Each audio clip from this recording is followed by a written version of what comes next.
Alright, so we're going to try something. I'm going to use this jerry-rig system to go over the test with you. So let's take a look at problem number 1. I'll hold it up a little bit. It says, question involves design of an interface, writing a class that implements the interface, and writing a method that uses the interface. Alright, so the fact that it's mentioned interface right away tells me I'm probably going to set up an interface, and I'm already thinking that interfaces are things that have methods but do not have variables. So, question A says a number group represents a group of integers defined in some way. It could be empty, it could contain one or more integers. Alright, great. Write an interface named number group. Alright, so I'm writing an interface. I know I got to do that. So I could stop. I don't need to go any further, and right now I could say public interface, write an interface named number group.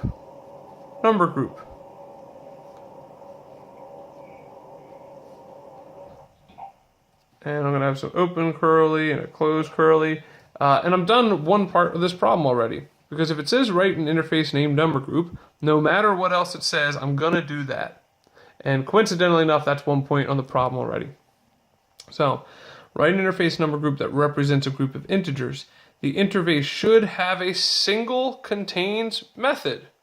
Oh, alright. So I know I have a single method I have to write.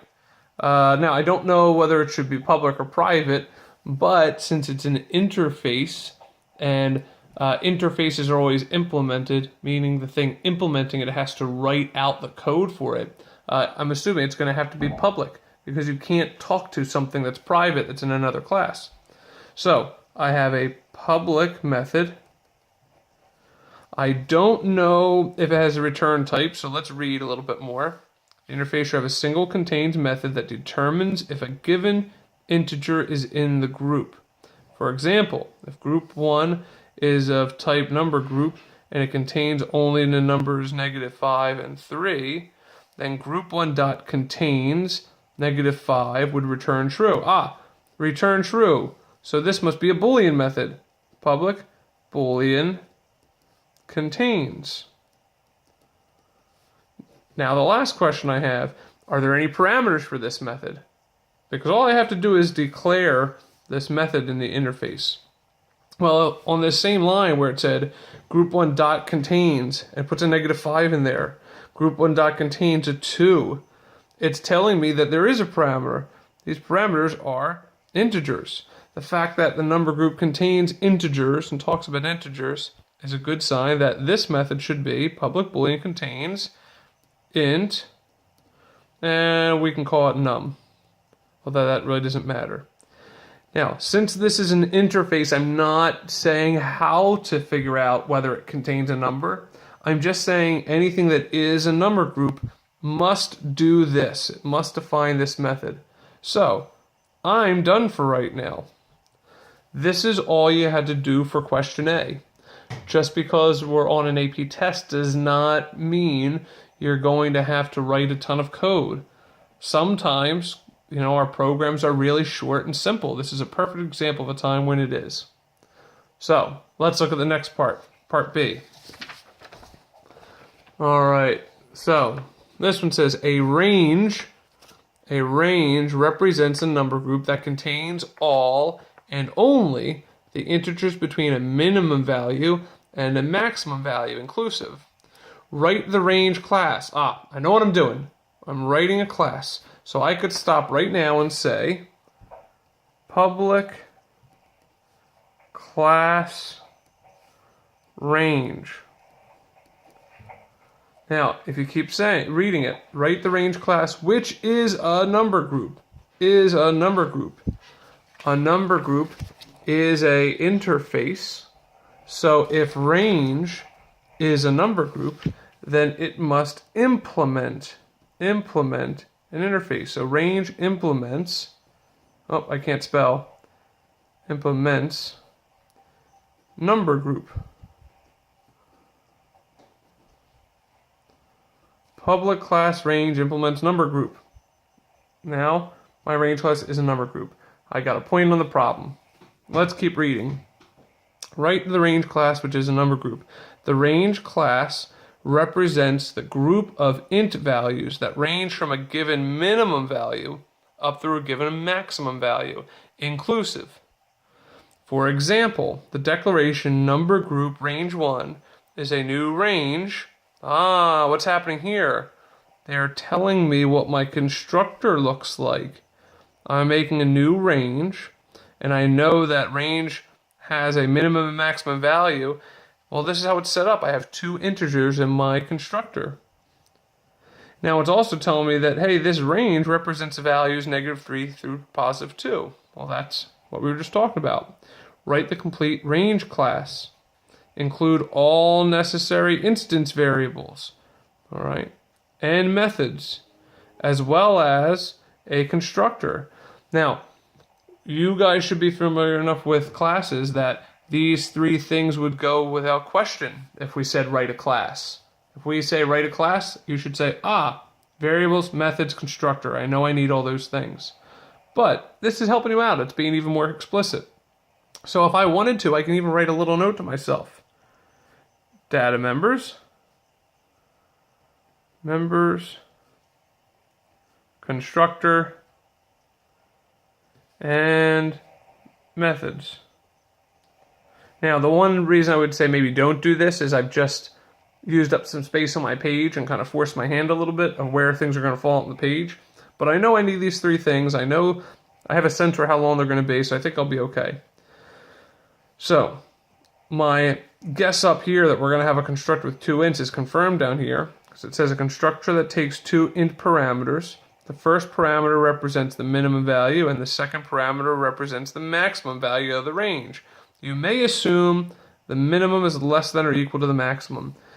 A lot of times in these problems, you're going to have statements like this that prevent you from needlessly checking things. So, first things first. Let's write the constructor because I already kind of have a template for it. Constructors are always public.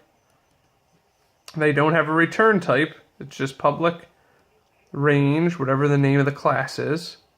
And then in this case, I know I have 2 parameters. Int in min, comma, int in max. Alright, so here's my constructor. Now, I need to put the information into this class that needs to be there. You could make, say, an array and fill in all these numbers for the range. But because I am a seasoned programmer, my instinct is to be as lazy as possible. I'd say, all a constructor really needs to do is take the information coming in and keep track of it in a good way. So maybe what I'll do is just keep track of the min and max. Because my hunch is that I probably won't need much more than that to do any of my jobs anyway. If this made some mention of, say, printing all the numbers or storing them in an array, then I would have to do that. But because it doesn't, I'm going to say I have 2 data members that are private, because data members are always private, unless there's a really compelling and obvious reason to make them otherwise. But they're going to be private ints called min, comma, max. And my constructor is just going to say min equals in min, and max equals in max. Alright, so now I've set those 2 values. My variables are created, my constructor is done. Now it also says methods. Now, you could go and write getter methods and setter methods and things like that, but really the point of this question is not to find out if you know how to set up a class. The point of the question is saying, hey, this particular class implements an interface, and that has some implications. In particular, it means that anything in the interface must be written in the class. Now we can go back and look and see that this interface has a contains method. That means range has to define what a contains method does. So I'll go down to my methods and I will say public boolean contains takes a one parameter int num. All right. Now, if I look back, that is the exact same thing I wrote before. Public boolean contains int num. Public boolean contains int num. I'm doing the exact same thing. The only difference is this time I'm actually writing how to figure out if it contains a number. So, taking the num num, how do I know if it's in the range? Well, if I have a min and max, it's pretty simple. I say, well, if the number is between min and max, it's in the range. Now, a question I'm going to ask myself, because I'm used to these kind of questions, is, wait a second, what if it is the min, or what if it is the max, then what? So I go back up to the specs for the problem. Let's see, it doesn't really say anything here. The class represents a range of int values up through a given maximum value inclusive. All right, so it's saying the thing that comes in is included, but what a contains method. Well, that was defined on the page before, so really let's go back there. Contains method determines if a number is in the group. For example, if group 1 of number type ungroup and contains only the two numbers -5 and 3, then the group 1 contains -5 will return true. Alright, so it's just saying, does the number group contain it? Well, if my max is 2 and I go up to 2, then I contain 2. So that means, in terms of this contains method, I want to find out whether the number is greater than or equal to my min and less than or equal to my max. So, if num is greater than or equal to my min and num is less than or equal to my max, that means I contain it. Return true. Otherwise, return false. Now, I did not write else because I ran out of space, but that's okay also, because if I return true, I'm never going to get to this line, so it's kind of like a de facto else statement. So there's my range class. Let's look at the third part. All right. The multiple groups class, not shown, represents a collection of number group objects and is a number group. All right, so it's a multiple groups is a whole bunch of number groups together. The multiple groups class stores the number groups in the instance variable group list shown below, which is initialized in the constructor. All right, so I'm in the multi-groups class. I have a whole bunch of number groups, and I'm storing them this way. As a private list. Now, we have not really talked about lists at all, but this is on the attached sheet that you get, the quick reference guide. So you can look up all the associated methods with list. List is actually an interface itself. So I have a list of number group objects called group list. Write the multi-groups method contains. The method takes an integer and returns true if and only if the integer is contained in one or more of the number groups in group lists. For example, multiple 1 has been declared as an instance of multiple groups and contains 3 ranges. All right, so let's draw multiple 1. It has the range 5 to 8, so it's 5, 6, 7, 8. That's part of it. The range 10 to 12, 10, 11, 12, and the range 1 to 6. 1, 2, 3, 4, 5, 6. So that's all the numbers in this multiple 1. There are 3 separate ranges. All together, these things are called my group list. Group list. All right. So does it contain 2? Well, yes, it does, because there's a 2 right here. Does it contain 9? Well, no, that doesn't show up anywhere. False. Does it contain 6? Yeah, that comes up in 2 different lists. All right, so now we have a sense of what we got to do. Now, what it's asking me to do is to write the contains method. Now, by the way, this is a pro tip. If we would have flipped to this page earlier when we had to write the interface, we would have found the exact same format of what we had to write. You had to write public boolean contains int num, and in part C, it told you public boolean contains int num. So if you're really having a little bit of trouble, look at some of the other questions and it'll give you a hint of what you might need to write or how you might need to use it. So write the contains method below, return true if at least one member of the group contains num, false otherwise. So really all I need to do is I need to say for each of those lists, or sorry, for each of those number groups, do any of them contain the number? So I can do this. For each number group, if the particular number group contains the number, return true. Now, if I had a pencil, I would have written this in, but I don't have a pencil. So, for each number group, if the current one contains the number, return true. Now, I'm not going to write an else here. What I'm going to do is say, if I go through all of those, I never had return true, it must not be there, so return false.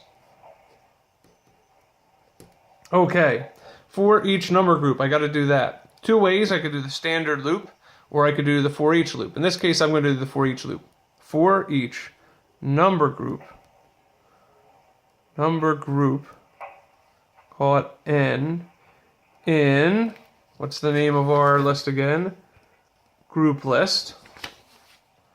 For each number group n in group list, if n, which is a number group, and since it's a number group, it has the contains method, dot contains num, return true, otherwise return false. That's it. Now the thing I want to show you about this method that we just wrote is I did not write it top to bottom. I thought my way through the problem and solved it first. I want to find out if any of the lists had the number in it. So I said for each number group, I'll worry about the code later. If the current one has it, I'll worry about how to find that out later. Return true, otherwise false. Then I went back and filled in the details. But this is a very manageable problem for all of you guys as well. All right, so that is 2015 problem number 4, top to bottom. Hope that helped. Stay tuned for the other video doing 2012 number 3. All right, bye now.